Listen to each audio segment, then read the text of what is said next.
Hey, it's Maren, and in this video I'm going to be talking about what books you should read based on your zodiac sign. And by zodiac sign, this can refer to sun, moon, rising, any like dominant major planetary stelliums in your chart of 3 or more planets. Basically any dominant signs that you have in your chart, these are books that I recommend reading. And this, as an avid reader, like I'm a creative writing minor in college right now. I'm really well read, like always reading a book. This is something I've kind of always thought of, and I'm also a writer. I actually have 2 novels, and when I write books, I often think of the characters and their birth charts and what signs they would be. So I'm constantly thinking of these archetypes and these zodiac signs, and so I think I have a lot of insight into what books each zodiac sign should read, because when I read a book, I'm already thinking about that energetic imprint and who would cater well to. So this is both books that I've read, and I think in terms of this would cater really well to people with this sign. And I actually also consulted some of my astrologer friends for what their favorite books were or what books they thought of in terms of different signs. So these are all either books that I read personally or books at least that I know really well, and if I haven't read them, like I'm very familiar with the plot and whatnot, but I have read most of these. So I'll get into what each sign should read and why, and I'll give a quick rundown of like why I'm picking these reads for each sign. So for Aries, I very much thought of books that were the hero's journey, like the warrior breaking out, this really like infantile spirit going on a quest. So the first book that I have on my list is the Iliad by Homer. And yes, in this books that I'm mentioning are very much all over the place, from like Greek epics to more modern nonfiction, you know, all over the place kind of books. Most are fiction, but yeah, I have the Iliad by Homer first. The Iliad is a Greek epic about the Trojan War. It discusses the battles between King Agamemnon and Achilles, and it very much takes on this Aries, like each line is very grand and it has this journey to it that I think Aries would love, especially if they're into like ancient shit. And the book that over the top came to mind for Aries is actually The Alchemist by Paulo Coelho, which I've read and I've listened to on audiobook, and it's an allegory for the spiritual journey of enlightenment, basically everyone finding their quest. It's about Santiago, who is a young shepherd boy in Andalusia in Spain, which actually, fun fact, I've studied in Spain and Andalusia for quite a bit of time. He has a recurring dream about a treasure and finding this treasure in Egypt. And it's about his journey going after the pursuit of this treasure and realizing where it was after all, basically. And it's a really beautiful, like, coming into yourself story that has a very martial Aries newness to it. And the final book that I have is one I have right here, the Bhagavad Gita. This is one of, I mean, any yoga teacher's favorite book, basically, or one of theirs. I mean, it's just a classic yogic text. It's a dialogue between Prince Arjuna and Lord Krishna. And Arjuna is torn between his duty to go to battle and the consequences and the harm that that would cause with war. Krishna, the Lord, the deity, speaks to the idea of selflessness and duty to your dharma or your personal calling. And this war is all a metaphor for larger spiritual or ethical dilemmas. And it's, even though it's not very long, like it's only, it's under 300 pages and the text is very like big and poetic. It touches on so many Vedic and yogic topics, so this is such a good entry into larger spirituality. Moving on now to Taurus. So for Taurus, I did not intentionally pick 2 like yogic texts, but all of my Taurus friends basically gave me very similar like enlightenment themed spiritual texts that they said were their favorites. And out of like the dozens of Taurus friends that responded when I was like asking about this, 10 of them gave me this book, SIDDHARTHA by HERMANN HESSE. I had not read this book, but it's now on my reading list to read.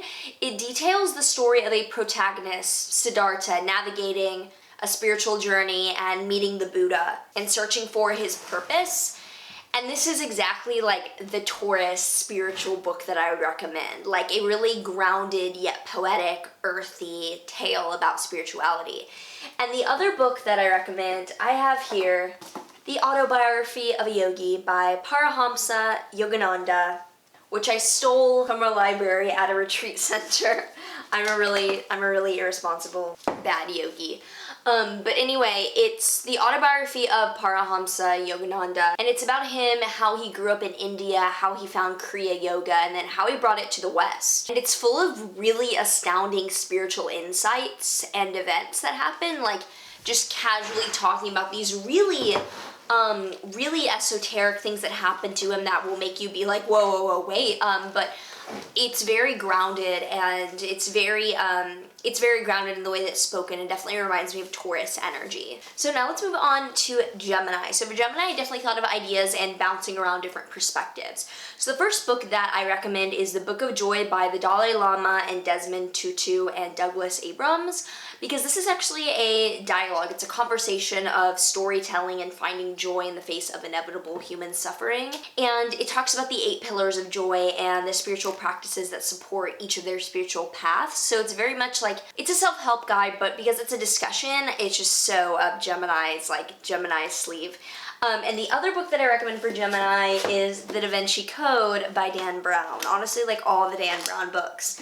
It's a mystery novel that follows a murder revolving around codes in Leonardo da Vinci's art, which points to the war between the Priory of Sion and the Opus Dei. It has a lot of like religion and history threaded into it. The movie's really good too with Tom Hanks if you want to see it. The book and the movie are really good. And honestly, this makes me want to reread it because like I haven't read it in quite a while. It's on the Holy Grail legend, and it's really like, it's just cool to read. Like it talks about Jesus being involved with Mary Magdalene romantically.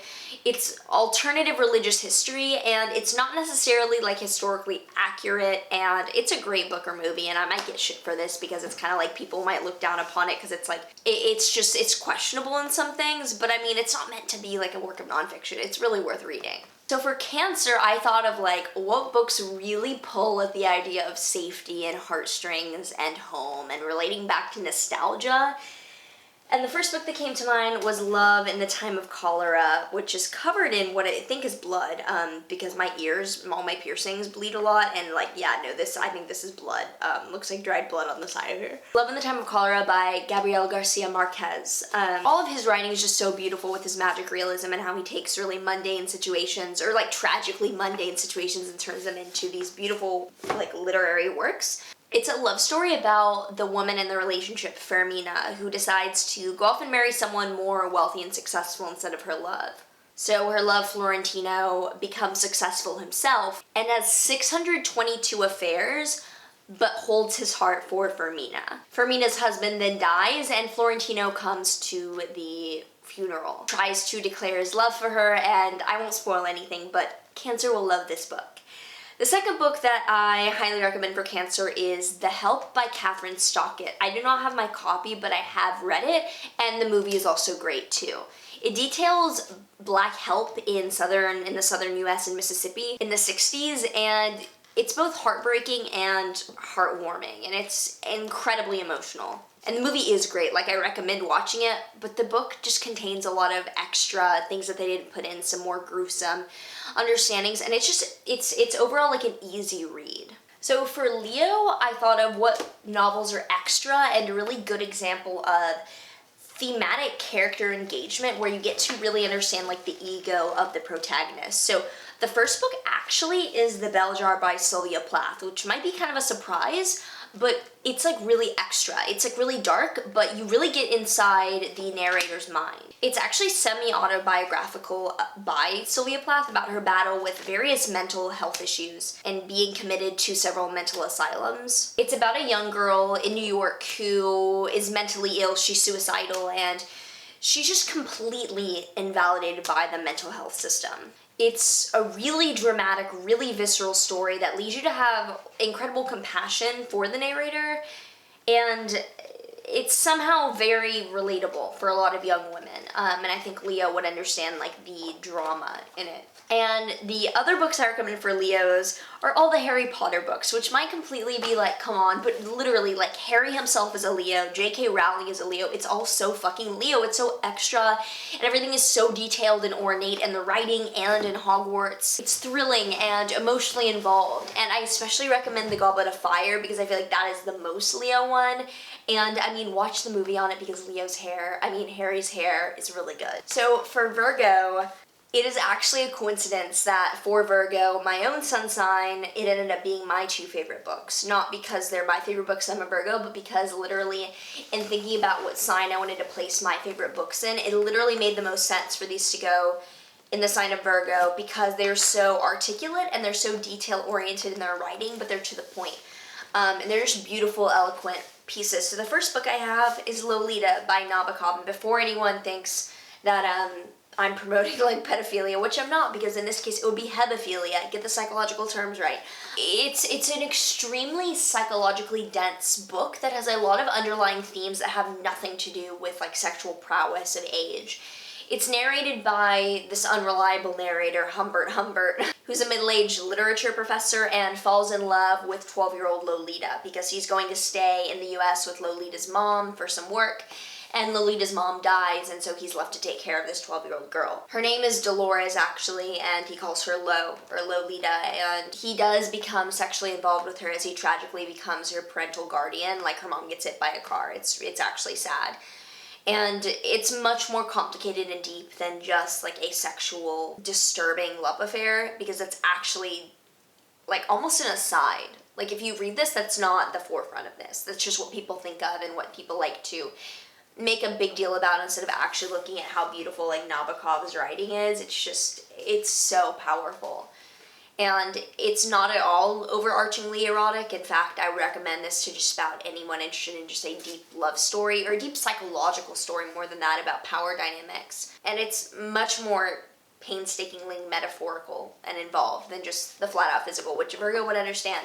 And the second book I recommend for Virgo is Ernest Hemingway's A Farewell to Arms, which I'm rereading right now, actually. It's my other favorite book, and it's about Frederick Henry, who is an American ambulance driver in the Italian army during World War I. So he's American, but he's working in the Italian army, and it details his love affair with an English nurse, Catherine Barclay. It's both gritty war fiction, and Virgo would appreciate the really big attention to detail in the writing, and Hemingway just gets to the point. And it's romantically tragic in like this just, I can't spoil it. But the ending, it's my favorite ending of any book of all time. And Virgos, I think, would really appreciate just the meticulousness of this writing. For Libra, I thought of books that really deal with equality and reflection of self in the face of another, like self-comparison or justice overall in relationship dynamics.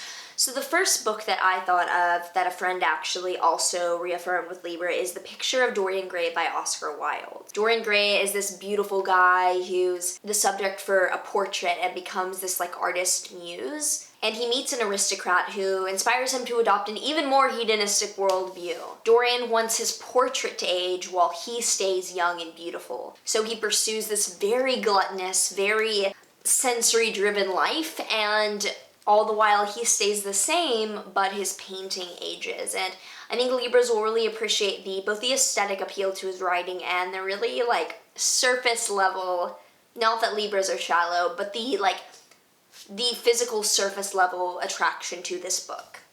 And the second book that I recommend for Libras, which is kind of funny, I recommend Plato's Republic, because literally when Libra is the scales and weighing things out, this book's question is justice good for you? Like, is justice good? Is it a good thing to be just? Is it helpful? Is it worth it? It's just like I recommend this to everyone, but especially Libra, I think would, especially if you're like philosophically inclined, like read it. Read it once in your life if you're not like me and have to read it every semester basically for philosophy. It has a lot of theories like regarding what makes a soul just, has metaphors of a city, comparing it to a soul, it has each part doing its own work being what justice is, and it is setting out to define justice as a good end in and of itself. Some view it as literal political philosophy, some view it more as like philosophical self-help, honestly, which is what I take it more as. And its metaphor of the cave and reaching out beyond your blinders, I think will speak a lot to Libra, who learns often through the comparison to others, and has lots of both spiritual insights and historical information too, like worth reading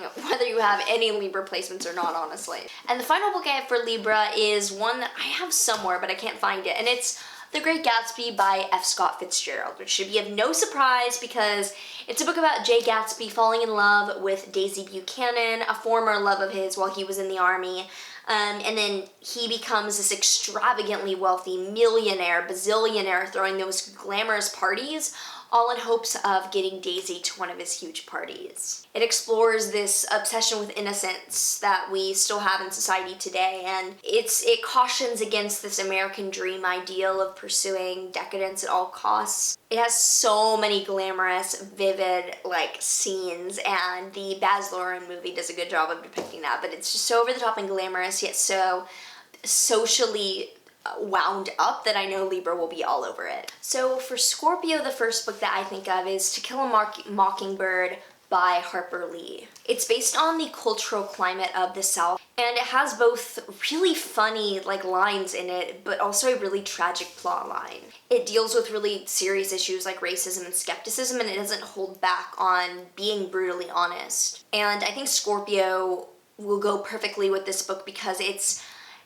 incredibly penetrative and deep and insightful, but I mean, it's not playing games. It's showing when there's light, and it's very raw, and it's very penetrating and intense, and it's a book I think everyone should read, but I think Scorpios can appreciate, especially Atticus Finch. I think Atticus, one of the greatest heroes literarily of all time. I think he had some Scorpio energy going on there. The second book I think of for Scorpio is Frankenstein by Mary Shelley, which, fun fact, was actually written in 6 weeks as a project, and it turned out to be a classic when she was a teenager. So actually, Victor Frankenstein is the person. He creates the monster. Frankenstein is not the monster. It has a lot of themes of the occult and magical practices, which is why I think it would appeal to Scorpio. And it's the precursor to a lot of modern horror films and books. The final book I think of for Scorpio is American Psycho by Bret Easton Ellis, which I love this book.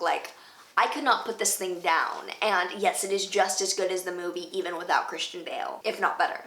So Patrick Bateman is this Manhattan millionaire, and he's also a psychopath, or antisocial personality disorder, as my psych professor would have me call it. He's incredibly charming and good looking. He's the ultimate bachelor, but he's also a cold-blooded murderer. I mean, this book has probably the most disturbing lines I've ever read. I was not reading this on the subway because I didn't want anyone to see. I didn't care that people saw I was reading it. I just didn't want someone else to have the experience of reading this unprepared. So for Sagittarius, I thought of what books were expansive and world-building and really took you on a metaphysical spiritual journey. And the first book that came to mind was The Count of Monte Cristo by Alexandre Dumas. I read this in 8th grade for the first time, the abridged version, and I have the big unabridged version here. I don't claim to have read this yet, but eventually I'll get through it. And it details the journey of Edmond Dante in the 1800s, right before Napoleon returned to power in France, and how he was imprisoned wrongly, and it's his tale of escape and then his detailed revenge against every single person that did him wrong. And it's just such a fun read to go on. The second book the books that I recommend for Sages are all of the Lord of the Rings books, which I admittedly have not read myself. I have watched some of the movies, but it's set in Middle-earth, and the title refers to the Dark Lord Sauron, the main villain who created the One Ring to rule over all Middle-earth. And Sag will just love this book because it's incredibly inventive, explorative, intricate world building there. The last book I recommend for Sag is The Women Who Run with the Wolves, which I now really want to reread again. Mercury retrograde vibes, wanting to reread every single book. This is by Clarissa Pinkola Estes, PhD, and it's very much a spiritual mythological compilation of tales that inspire feminine power. It definitely uplifts the feminine force within whoever's reading it, and I highly recommend this to any women, any female identifying Sages out there. So for Capricorn, I thought of intelligent, dry humor and information. And being a Cap rising, it actually worked out that my favorite book is in this. Just coincidentally, it made sense. And that is Catch-22 by Joseph Heller. And this book is so well annotated and marked up by me. And it's satirical war fiction.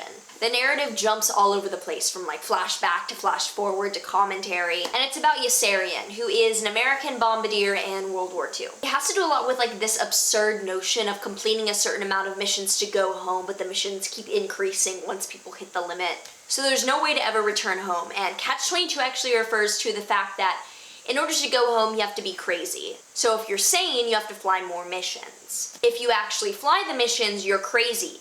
But if you come to say that you're crazy, you're sane for having the concern that you're crazy, which means that you have to fly more and more missions. And I mean, it's just so funny. Capricorn will appreciate like the dryness of the writing. Second book I recommend for Capricorn is Slaughterhouse-Five by Kurt Vonnegut, which is also, I got this copy when I was 15. This is a quick read. This is just it's so serious, yet so inventive in the way that it's written. It's a sci-fi anti-war novel that's not chronological. It's about a guy named Billy Pilgrim during World War II and the bombing of Dresden, and he time travels. He's held on this alien zoo, and it's very powerfully both anti-war and disturbing at the same time. The last book I recommend, Beyond Good and Evil by Nietzsche, which is, I mean, arguably also one of my favorite, if not my favorite, philosophical work, which is just heavily marked up. I didn't even read this for a class. Like, this was pleasure reading, and I love it. It's a rejection of past philosophers, basically, that have accepted, like, dogmatism or dogmatic morality. And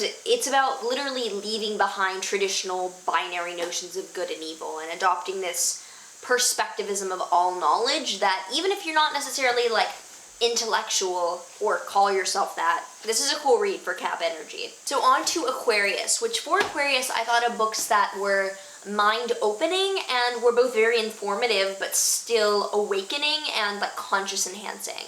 So the first book I recommend is Cosmos and Psyche by Richard Tarnas, which is my favorite astrological book. And even if you're not into astrology necessarily, I think that this is such an interesting read. It's a inarguable, in my opinion, argument for the correlation between celestial, planetary motion and earthly events. It sets up the basis for archetypal cosmology with its planetary transits and their descriptions, and it pulls in powerful examples of notable figures like Nietzsche and Schopenhauer too. I mean, like, there's so much in here, and Aquarius, especially if you're into like more informative or esoteric things, you'll eat this up. The second book that I recommend for Aquarians is A Brave New World by Huxley, which is a book about it's a dystopian novel about a future world state filled with all these genetically modified citizens and intelligence-based social hierarchy. And it has some advancements in like crazy technology that involve some pretty scary advancements and manipulations. The protagonist is the only one who challenges these scary norms, and it's also pretty comparable to 1984 if you're familiar with that. For Pisces, the books that I thought of were books that brought in a perspective of a greater view of consciousness, of a more collective, wholehearted understanding. And the first book that actually came to mind was a self-help spiritual book called A Path with Heart by Jack Kornfield.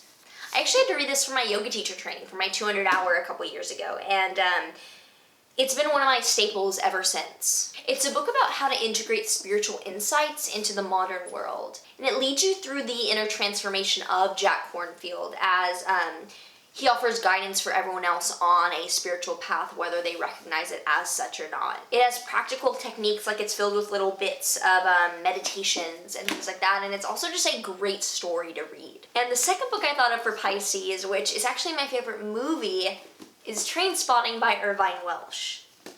It's a collection of short stories, so it's not like the movie, it's not linear, it's very different actually, even though you can see how they would formulate the idea for the movie out of this. It follows a group of heroin addicts and those connected to them in Edinburgh, Scotland. It's very dialect heavy, but it's pretty easy to follow once you get into it. Like, the writing is very, onomatopoeia. It's so gritty and gross, but it's so Piscean and how dreamy it still is. It's really eloquent and it's really visceral at the same time. And it's different than the movie because it's non-linear and it holds a lot of different characters at the same time, like just chapter to chapter, but overall, like, this is Pisces energy in a book. Discombobulated, yet beautiful. So with that being said, that is all my book recommendations for each sign. Let me know what you thought. Let me know if you have any books that you recommend for signs, or what you thought about my recommendations, if they're complete BS, or if they're spot on, maybe you agree with me. So anyway, check out my other astrology videos down below, and check out my readings that I do. I offer private astrology readings, and would love to read for you. Like, subscribe, turn on post notifications, do all the things, and I will see you in the next video.